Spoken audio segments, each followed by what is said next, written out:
The rancher asked for a housekeeper, and the supply wagon brought him a woman who wouldn't speak. She carried a lacquered box against her ribs and answered no question, and for 3 months the only sound she made in his house was the work of her hands.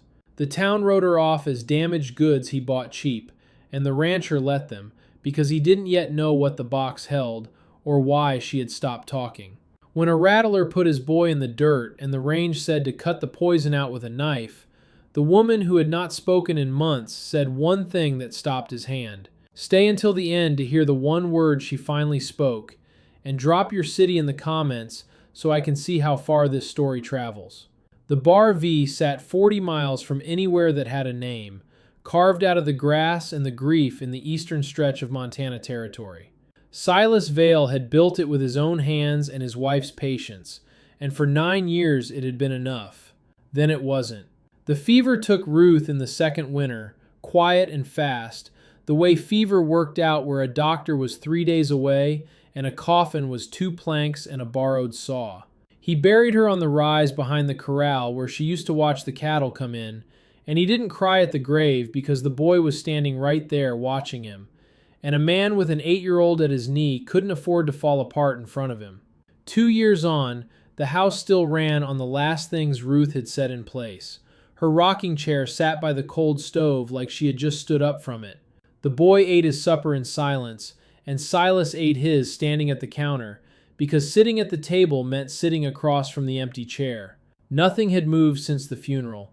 He counted losses in his head the way other men counted coin. 3 sections of fence down, the south pump frozen, a calf gone to the coyotes, and a son who had stopped laughing somewhere between the funeral and the spring thaw. The ranch was too big for one man and too small to hire help, and the boy was too young to be left and too old to be carried. Silas needed someone in the house. He had made plain to himself 100 times that it wasn't a wife. A wife meant company, and company meant explaining things, and explaining things meant opening doors he had nailed shut the day they lowered Ruth into the ground. What he wanted was simpler than that. He wanted labor, a pair of hands that could keep a fire and watch a child and ask nothing of him that he couldn't give. So he placed one advertisement in a San Francisco paper, the kind of paper that reached the port cities and the mission schools and the women who had reason to leave where they were. He wrote it the way he wrote everything, plain and short. Housekeeper wanted, remote ranch, Montana Territory, room and wage, no questions required. He didn't ask for a photograph or a story, only for someone who would come and stay and not demand more of him than he had left to give. The reply came 6 weeks later, in a hand that had learned its English somewhere far from Montana. The letters were careful and small and exact, each one placed like a stitch in a seam. She gave a name, Sachi, and a port of departure, and one line that made him read the letter twice, because she wrote that she didn't ask questions and didn't answer them either. That was all. No pleading, no history, no photograph, just a name and a silence offered up like a trade.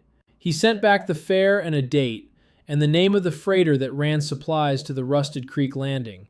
Then he told the boy, who looked at him for a long moment and went back to his plate without a word. The supply wagon was due in 3 days, and the letter said she would be on it. Silas didn't know what kind of woman crossed an ocean to keep house for a stranger. He found he didn't much care, as long as she could cook and keep the boy out of the creek and let him keep the doors nailed shut. The wagon rolled into the yard on a Thursday, throwing a curtain of dust that hung in the still air like judgment. Silas stood on the porch with the boy between his knees and watched the team slow, the driver calling the brake and the wheels locking in the dirt. 2 crates came off first, feed and nails. Then the driver turned and offered a hand down to someone still sitting in the bed of the wagon, and a woman rose into view who didn't fit anything Silas had pictured in 6 weeks of waiting. She was small-framed and thin in a way that spoke of hunger rather than delicacy, her hair pulled back tight against a face of sharp angles and high cheekbones and a narrow jaw. Her eyes were so dark they looked black in the shadow of the wagon's canvas, and they moved across the yard the way a man moves his hand across a holster, checking what was there without reaching for it. She wore a dust-coated trail coat over a simple dress, and the coat was wrong for the heat, too heavy and too good, the kind of garment that belonged on a wharf in San Francisco and not in a Montana yard in late spring. Nothing about her fit the place, but it wasn't the coat that made Silas straighten up on the porch. It was the box.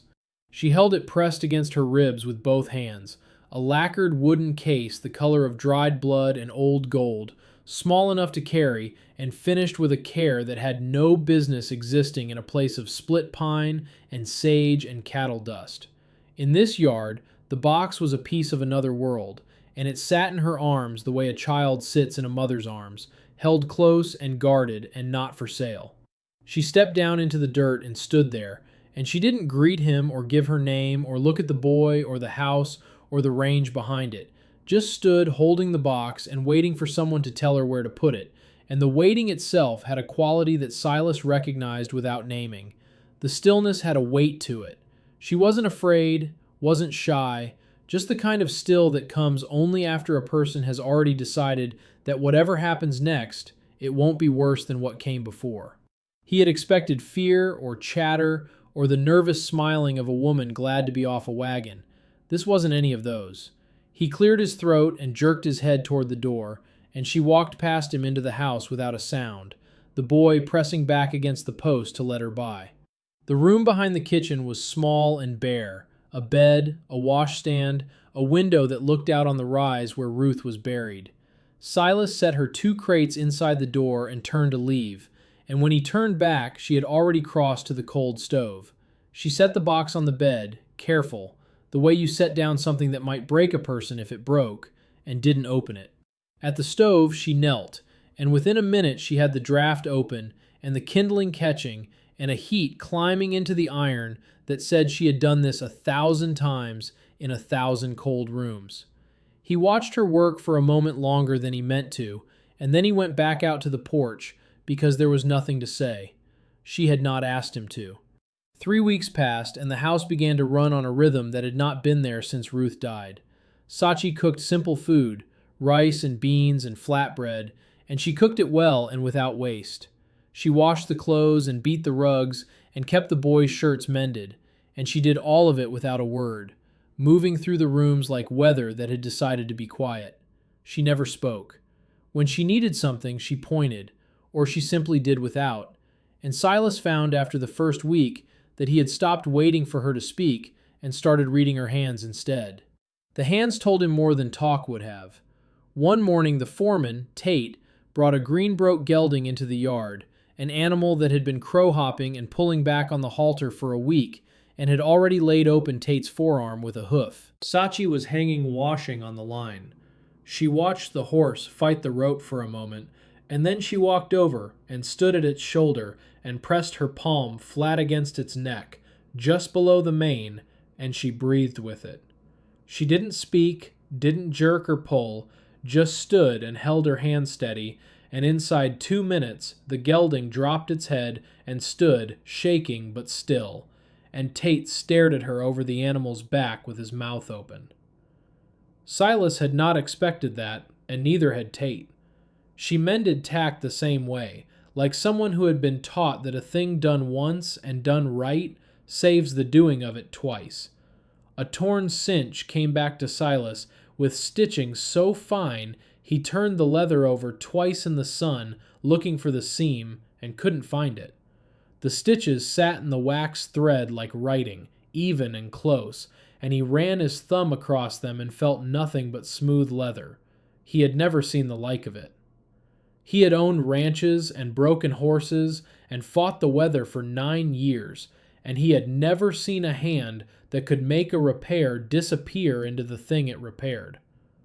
Then came the cut.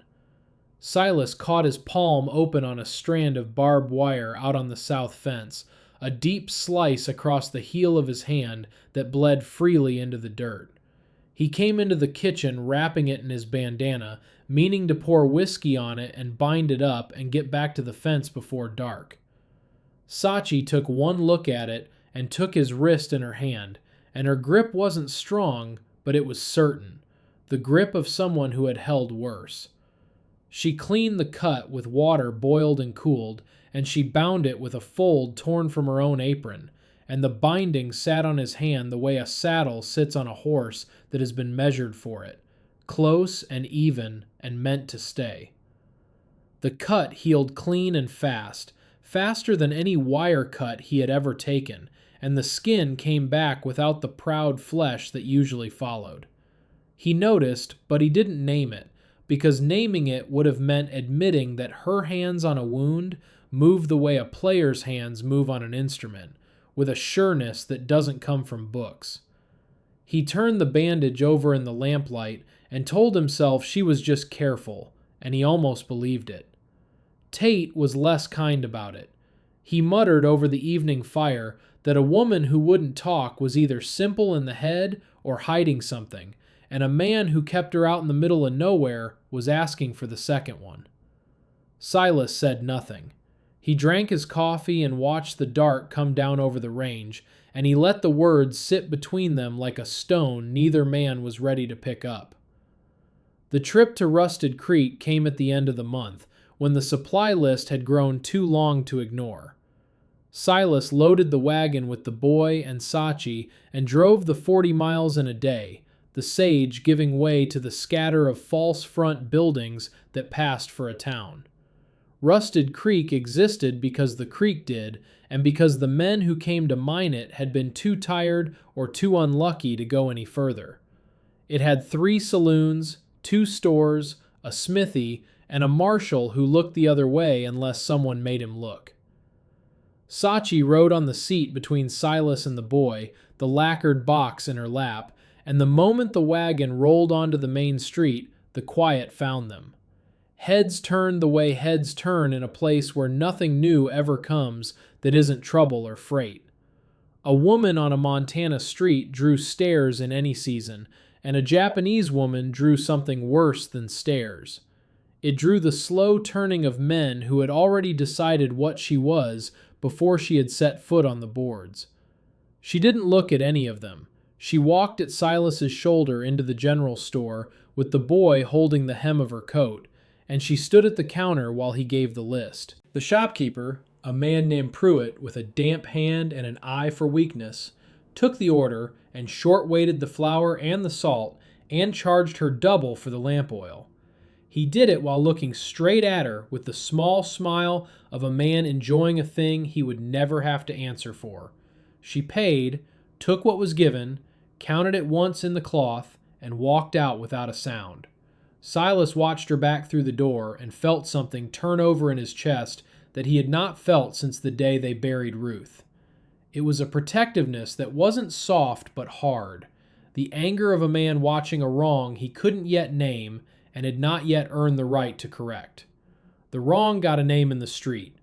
A rancher named Harlan, who ran the spread to the south and had wanted the Bar V water access for 2 years, leaned against the post outside the saloon and called across the dust. "Heard you took on foreign help, Vale. Figure no white woman would have you, so you sent off for something cheaper." The men on the porch laughed the slow laugh of men who have nothing better to do. Silas didn't answer. He didn't step toward Harlan, and he didn't put his arm around Sachi, and he didn't claim her. He paid his bill at the store, loaded the wagon, and drove out of town with the boy in the back and Sachi on the seat beside him, and the whole way home the silence in the wagon was heavier than the flour. Her silence held through all of it, the short wait and the laughing and the sneer. It wasn't submission, and it wasn't shame. It was the kind of calm that only comes from having already accepted the worst possible outcome and found out you could stand up afterward. She had been called worse by men who meant it more, in a language that cut deeper, and she was still standing. Silas wanted to know why he had not defended her, when every bone in his back had wanted to, and the answer sat in his throat like a stone he couldn't swallow and wouldn't spit out. They were 10 miles from home when the sky broke.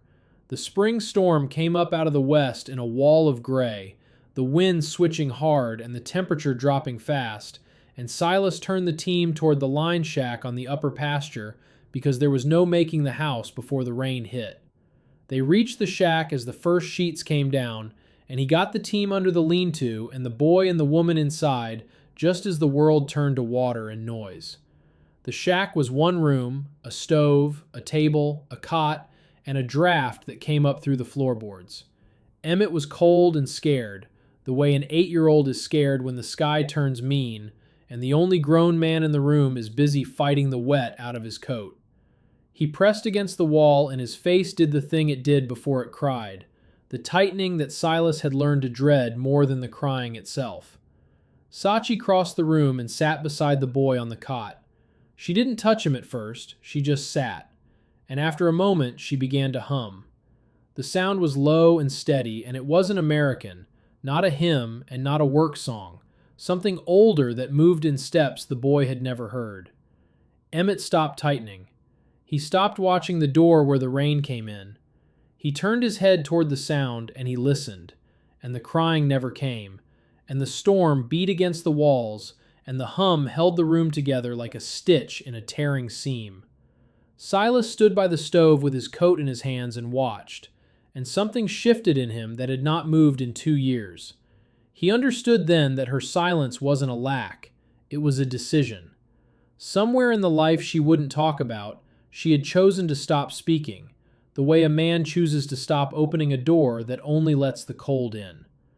The hum was the first sound she had made on purpose since she arrived, and it had come out of her for the boy, and that told him more about her than 3 months of work ever had. That night, after Emmett fell asleep on the cot with his head against her arm, Silas sat across the room and asked her the only question he had earned the right to ask. "Where did you come from?"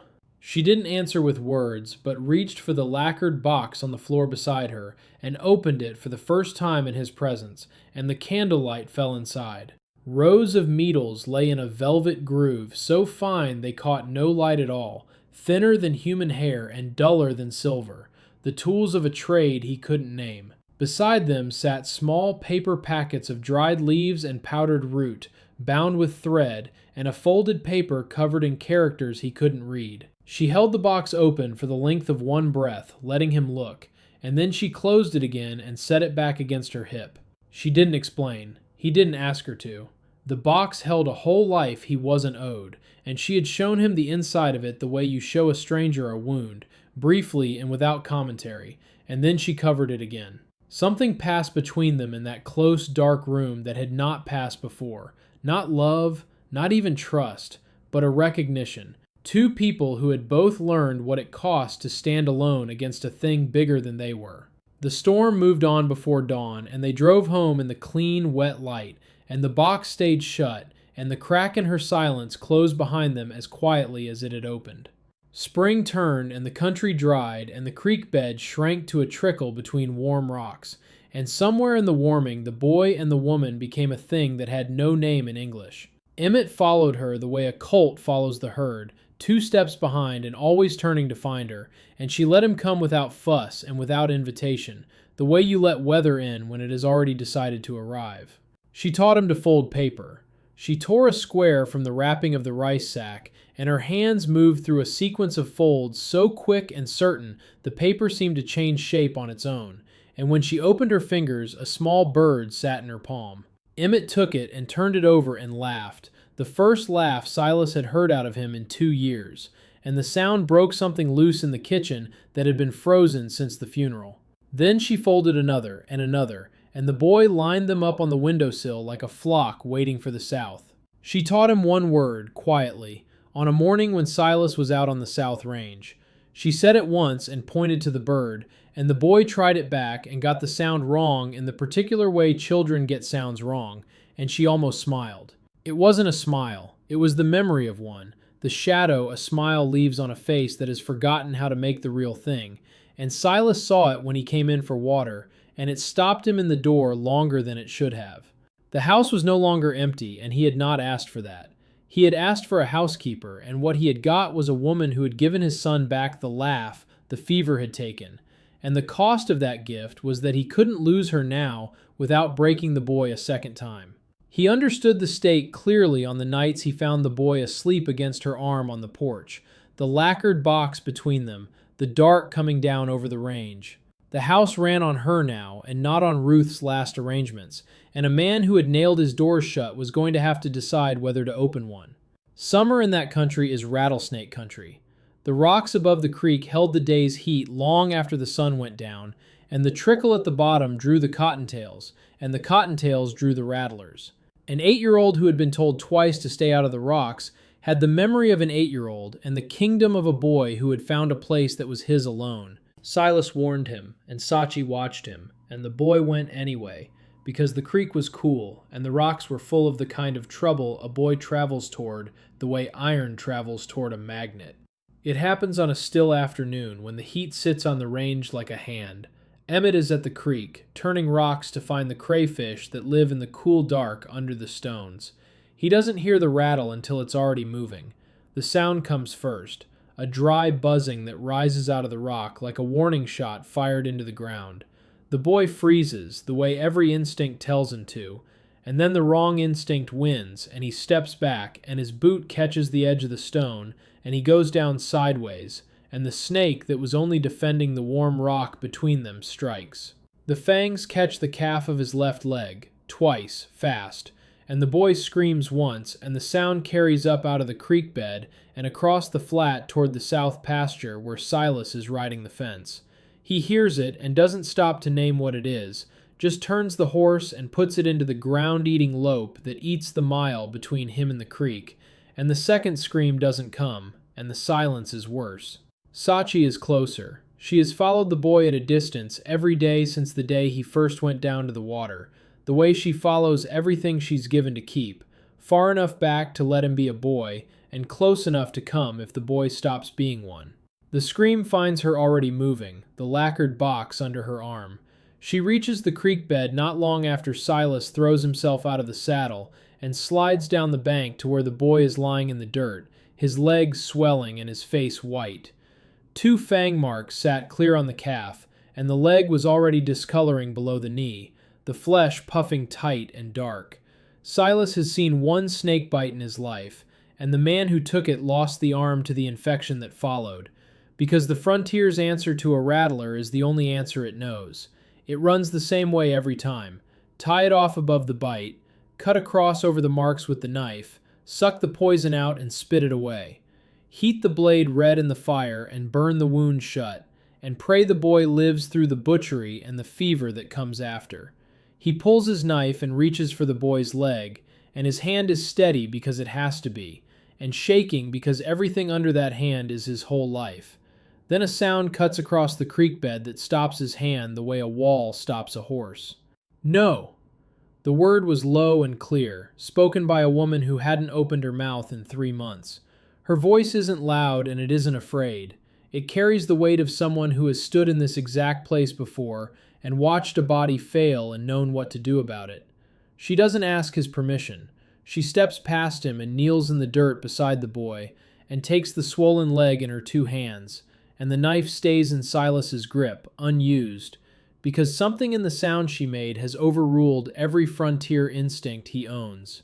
She does the opposite of everything the range taught him. Doesn't cut, doesn't tie the leg off tight enough to kill the flesh below it, doesn't reach for fire. She just lays the boy flat, elevates the leg on the rolled coat, and speaks to him, steady and low, in short phrases that have nothing to do with the wound and everything to do with keeping him here. Look at me. Breathe slow and easy. Stay with me. You're safe now. She opens the lacquered box, and the needles and the paper packets come out into the dirt, and she works. The paste she mixes from the powdered root and the boy's canteen water goes on the bite, and her hands move along the swelling with the same certainty she used on the horse, and the cinch and the cut on Silas's palm. Now the stakes are a child's leg and a child's life, and the hands don't waver. The boy cries, and she lets him cry and keeps talking, her voice the one fixed point in a world that has gone sideways. Silas watches from the dirt with his useless knife. He understands it now. The woman he hired to keep house is the only thing standing between his son and a butchery that would have cost the boy the leg if it didn't cost him everything. The fever comes up through the night. They carry the boy to the line shack and build the fire, and Sachi doesn't sleep.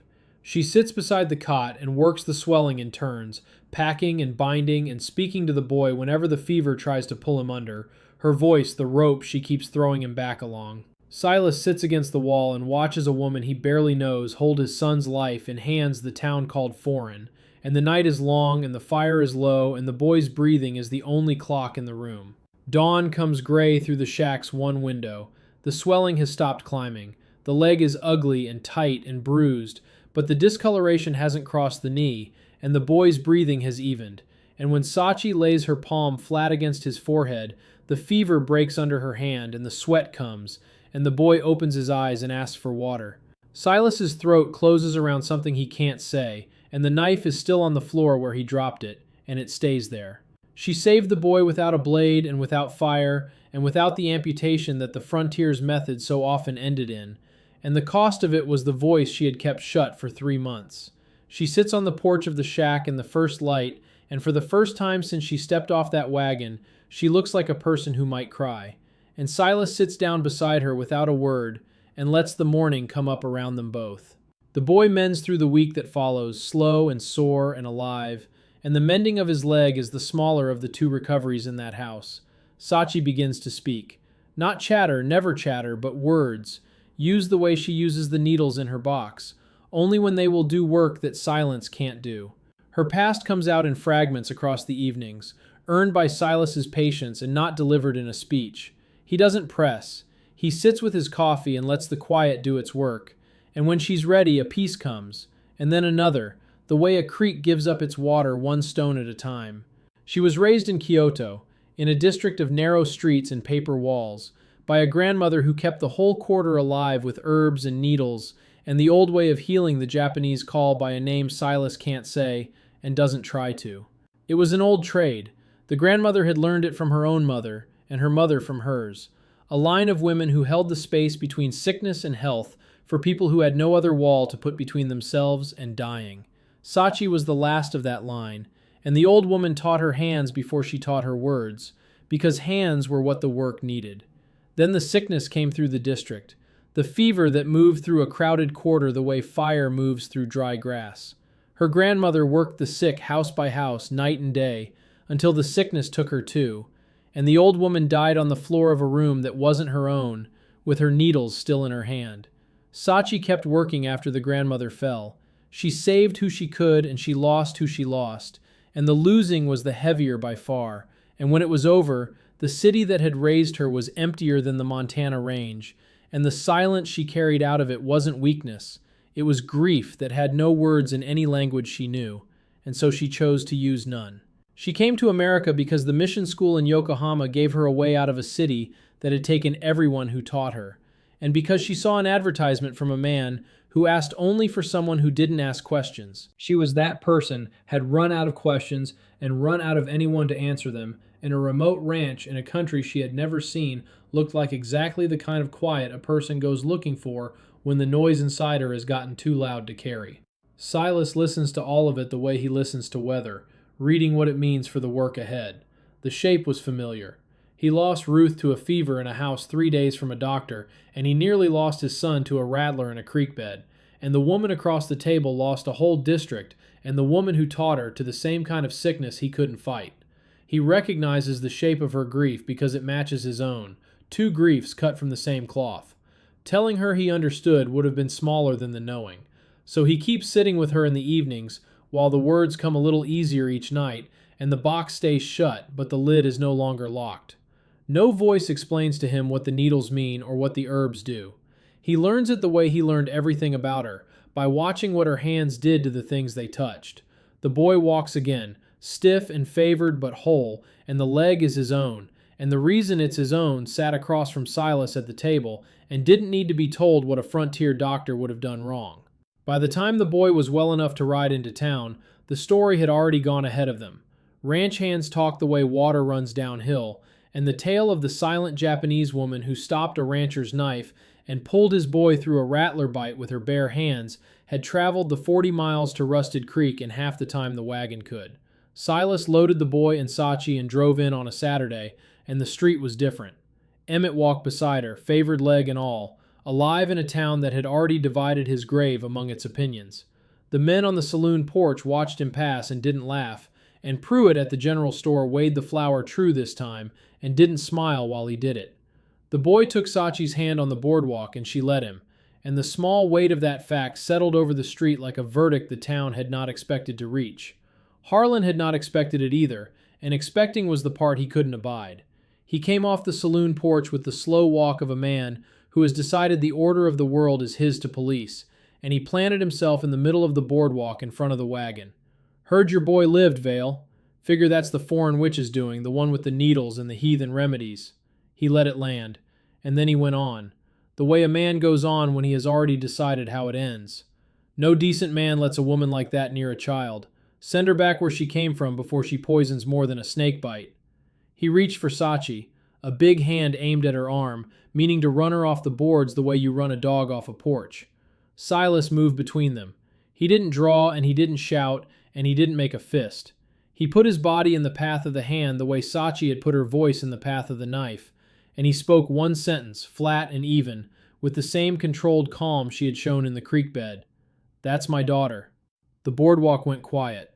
It was not the quiet of fear, but the quiet of a room that has changed shape and is still figuring out what it looks like now.